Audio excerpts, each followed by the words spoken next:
Party executive and opposition spokesman on education Ronald Thwaites says the People's National Party is not desperate to have a new party leader, as its leader, Dr. Peter Phillips, has the confidence of a majority of the party's delegates.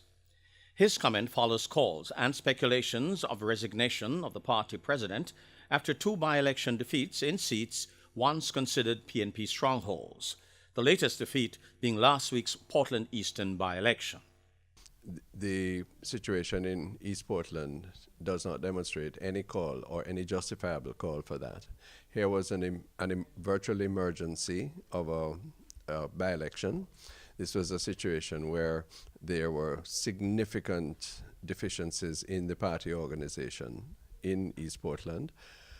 A candidate was brought in who had 4 or 5 weeks to introduce himself and to persuade people to vote for him. He actually added to the totals that had previously been achieved.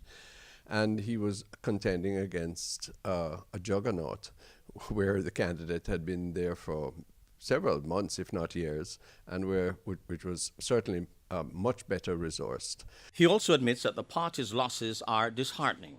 We're disappointed by it, but every evidence is that the leader in those circumstances went in and he was on the ground, he played a vital part, and that is justifiable enough for him to be proud of his stewardship in this instance. Mr. Thwaites outlines ways in which he thinks the party will move forward. It means that there has to be a very careful rethinking of the party's program, of the party's, the perception of the party in the minds of the people.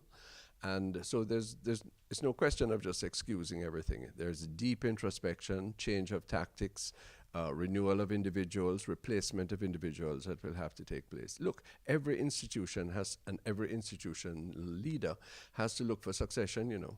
None of us, not even those who think they're invincible in victory, are going to be there for all time. And therefore, the leader of the People's National Party, along with all of us, always have to be looking as to who will succeed us. So that should not be a frantic exercise. In this instance, it came suddenly in East Portland.